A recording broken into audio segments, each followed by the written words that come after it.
যে প্রতি বছর পীর সাহেব বা পীরজাদাদেরকে ডাকা হয়, এবারে কাউকেই ডাকা হয়নি, বিষয়টা নিয়ে কি বলবেন?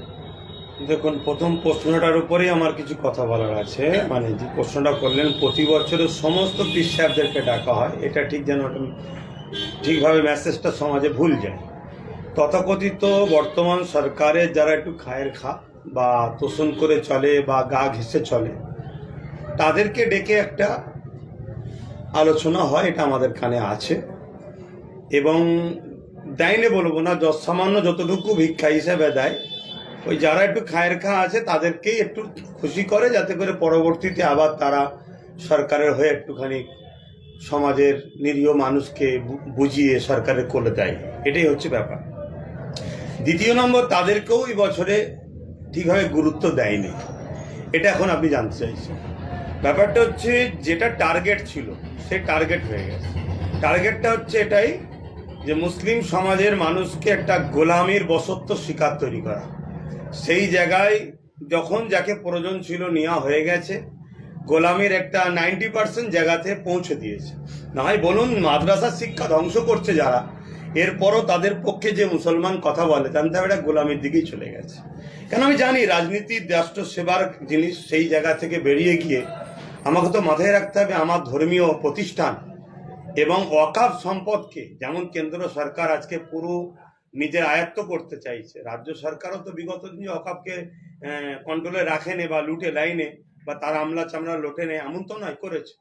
তাই আজকে প্রয়োজন নেই, তাই এদেরকে আর দরকার নেই, সেই জন্য হয়তো গুরুত্ব দেয়নি। আর তৃতীয় নম্বর কথা, অনেক কিছু আশ্বাস দিয়েছে যেটা বলছেন, আমি আপনাকে আবার বলছি, যেভাবে ফুরফুরা শরীফের ঐতিহাসিক ইসালে সাহেবে পশ্চিম বাংলা ধর্মপ্রাণ মুসলিম সমাজের মানুষ, কোটি কোটি মানুষ ঝাঁপিয়ে পড়ে, তার তুলনায় আমি অন্য কোনো ধর্মস্থানকে দেওয়া হোক, এটা আমি বিরোধী করছি না, শাসক সভা। কিন্তু বাইরে থেকে যেভাবে গঙ্গাসাগর মেলাতে আসে বাইরের রাজ্যের মানুষ, তারা আমার রাজ্যে আসে, তাদের ফেসিলিটির দিক রাজ্য সরকার করছে, এটা আমি বিরোধী করছি না। কিন্তু যাদের ভোটে তিনি সরকার, সেই তুলনায় ফুরফুরা শরীফে একটা ভিক্ষা দেওয়া বা তোদের আওকাত এতটুকুই, এভাবে ঘৃণা করা ছাড়া দ্বিতীয় কোনো বছরে সেরকম কিছু ভাবে হয়েছে বলে আমার জানা নাই। যদি জেনে থাকেন আপনারা আমাকে ধরিয়ে দেবেন, ভুলটাই মেনে নেবো, কিন্তু 100% বলছে আমি ঠিক জায়গাতেই আছি, সেভাবে দেওয়া হয়নি। এই যে আশ্বাস টাশ্বাস দিয়েছে, তেমনই কিছু নয়। আপনারা তো এসেছেন, একটু ঘুরে দেখেন, এই কিছু লাইট, পিডাব্লিউ রোডের ওপরে লাইট। কেন লাইট কি এত বছর ধরে ঐতিহাসিক ইসালে সাহেব হচ্ছে অন্ধকারে ল্যাম্প জ্বালিয়ে হতো নাকি? এই তো আমার এখানে যত যা দেখছেন সব আমার নলেজ সিটিতে যা করছি সব আমি নিজে করছি, কোনো সরকারি সহযোগিতা কিছু নেই না। কেন আমার দাদা হুজুরের কোটি কোটি ভালোবাসার মানুষ, যারা আমাদের ভাই, আমার বাবা আব্বা সমতুল্য মুরব্বীরা, তারাও আমাদের পাশে দাঁড়ায়। সবাই মিলে আমার পীরের রেখে যাওয়া 1890 সালের যে 91 সালে জলসা প্রোগ্রাম, সেটা সেই দিন থেকে একভাবে চলে আসছে, আমরা নিজেরাই করি। এবারে বললাম কিছু খায়ের খা আছে যারা রাজ্য সরকারের সঙ্গে একটা গলায় গলা মিলিয়ে চলে, তাদেরকে কিছু তোষণ করে, সেরকম কিছু দেয় না। আজকে প্রয়োজন নাই ডাকে না। আজকে তোয়াসের দিকেও অভিযোগ করেছেন যে আমাদেরকে বয়কাট করা হয়েছে, রীতিমতো আমাদেরকে অপমান অপদস্থ করা হয়েছে, আমাদের ডাকা ডাকা হয়নি মানে আমাদেরকে অপদস্থ করা হয়েছে, বিষয়টা নিয়ে কি বলবো? দেখুন, পরিবারের কারো নাম যখন নেন আমি উত্তর দেবো না। নাম ছাড়া কোনো কারো প্রশ্ন করবেন, আমি উত্তর দেবো, কারণ নাম নিলে আমি পরিবারের বিষয়ে কথা বলি। একটা বিষয় হচ্ছে যে প্রতি বছর এখানে লক্ষ লক্ষ ভক্ত মুরিদরা আসেন। এবারে এই প্রথমবার আমরা দেখলাম যে রমজান মাস পড়েছে এই ইসালে সবই। তো রমজান মাসের ক্ষেত্রে কি বলবেন? সবাই বেশিরভাগ তো মানুষ রোজাদার, বিভিন্ন জায়গা থেকে দূর দূরান্ত আসবে। এটা আমারও জীবনের প্রথম অভিজ্ঞতা, কেন আমি কখনো তো রোজা পাইনি, প্রথম পাচ্ছি। সেই জায়গায় আমি তো মানুষকে এটাই বলবো, আলহামদুলিল্লাহ, আমার দাদা হুজুর রহমতুল্লাহ আলাইহের দরবার, এ দরবারের বরকতময় দরবার, নিয়ামতপূর্ণ দরবার, এখানে কখনো মানুষ বঞ্চিত হয়নি, ইনশাল্লাহ আগামী তো হবে না। আপনারা প্রত্যেকে ঘরে সেহরি করবেন, করে সকাল সকাল বাহির হবেন, এখানে এসে একসাথে আমরা ইফতার করব, একসাথে তারাবি পড়ব, বাকি নামাজ তো আছেই, পড়তেই হবে। এবং সেহরি এখানে আবার একসাথে করে আবার গাড়ি ছেড়ে ঘরের দিকে যাবেন। কেন যারা আসে প্রতিদিন তারা চলে যায়, এটা ঘুরতে থাকে, একটা মানুষ থাকে না, খুব রেয়ার মানুষ যারা কর্মী হিসাবে খাদেমি করে তারা হয়তো থাকে। তাহলে এটা আমি আশা রাখবো যে সুবিধা হবে। সেহরি খাবার পর আপনারা ফজরের নামাজ আদায় করে ঠান্ডায় ঠান্ডায় গাড়ি ছাড়বেন, এখানে চলে আসুন, সারাদিন থাকুন, একসাথে ইফতার করি। ইফতারের পর তারাবি পড়ি একসাথে, বিশাল বড় বড় জামাত হবে।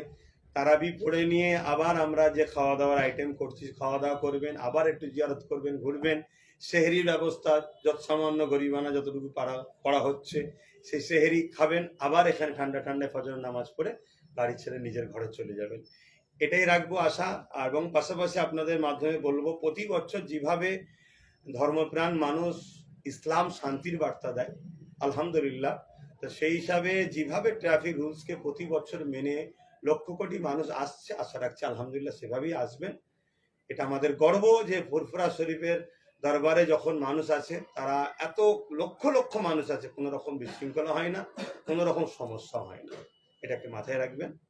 আর আমরা আলহামদুলিল্লাহ প্রতিটা দরবার থেকেই চেষ্টা করছে, বিশেষ করে আমার নলেজ সিটিতে ফাঁকা জায়গা, হাজারো লাখো মানুষ বসতে পারবে, কেন এখানেও বসবে সব দরবারে। আমার যেমন বাড়ি এটা দরবার, এখানেও হচ্ছে, আমার প্রতিটা চাচা যান তারা নিজেদের দরবারে ভাইরা করছে, কিন্তু জায়গা ছোট।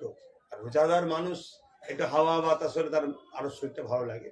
তাই নলেজ সিটি তো আসবেন, ওখানেও আমার ব্যবস্থা হচ্ছে, লাখো মানুষ আসবেন, কিন্তু একটু টাইম দেবেন। হঠাৎ করে ইফতারের টাইমে যদি সবাই চলে আসে, তাহলে সেই ফলগুলো তৈরি করতে সময় লাগে।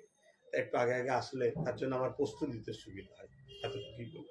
নলেজ সিটি ময়দানে বিশেষ কিছু ব্যবস্থা আছে? না, অবশ্যই আমার যেটা প্রতি বছরে হয়ে থাকে, সবজি ভাত আমি করি, কেন ওখানে আশপাশে আমার অন্য ধর্মীয় অন্য সম্প্রদায়ের মানুষ বসবাস করে, তারাও আমার নলেজ সিটির সঙ্গে আন্তরিকভাবে জড়িয়ে আছে। তো এখন সবজি ভাত ডাল হয়, যেটা আমরা দুপুরেও করি, রাত্রিরে করি। এবারে দুপুরে হচ্ছে না রোজা, তাই আমরা ইফতার করব, ইফতারের পরেই আউয়াল ওয়াক্তে আমরা ঈশার নামাজ তারাবি করব, তারপরে সবজি ভাতের খাওয়া দাওয়ার ব্যবস্থা মানুষের জন্য। সেহরি ব্যবস্থা? হ্যাঁ, সেহরিটা এখানে করছি দরবারে। হ্যাঁ, ভাইজান, দরবারও ইফতার থাকবে, সেহরিও থাকবে। ভাইজান, যারা দূর দূরান্ত থেকে মানে গাড়ি ঘোড়া নিয়ে আসে, তো অনেক স্পিডে আসে, তো সতর্কমূলক বার্তা কি দেবেন যাতে রাস্তাঘাটে দুর্ঘটনা না ঘটতে পারে? দেখুন, আপনি বলছেন ঠিকই, কিন্তু আলহামদুলিল্লাহ এটা আমার গর্ব। ফুরফুরা শরীফে যখন মানুষ আসে, ধর্ম এবং ফুরফুরা শরীফ একটা সুফিয়াজমের একটা প্রাণ কেন্দ্র। আমরা এখানে সর্বসময় মানুষকে তার দিলকে নরম করার চেষ্টা করা হয়, এটা আধ্যাত্মিক শিক্ষা বলা হয়। তাই আশা করছি মানুষ আসে, তারপরেও কিন্তু এটাও ফেলে দেওয়া যাবে না, কিছু ইয়ং ছেলে রক্তের গরম স্বাভাবিক হয়ে যেতে পারে। আমি একটাই কথা বলবো, দেখো ভাই, সময়ের থেকে জীবনের দাম অনেক বেশি। অনেকে বলে সময়কে মূল্য, অবশ্যই মূল্য দিতে হবে, কিন্তু জীবনের থেকে সময় আমার এই মুহূর্তে পৌঁছাতে হবে না, জীবনটা অনেক দামি জিনিস। তাই আপনি আস্তে সুস্তে আসবেন, ট্রাফিক রুলস মান্যতা দিয়ে আসবেন। আপনার বাড়িতে আপনার পরিবার, আপনার সন্তান, আপনার আব্বু আম্মু ইন্তজারে আছে, আমরাও ইন্তজারে থাকি যে আগামী দিন আপনি বড় হন, দেশ সমাজ এবং আমার ইসলাম ধর্মের একটা উজ্জ্বল নক্ষত্র হয়ে ওঠেন, সেটা আমরা চাইব। তাই আপনারা এটা মান্যতা দেবেন, আস্তে সুস্তে আসবেন। আশা করছি এটা বলবো মানুষকে আস্তে সুস্তে আসতে।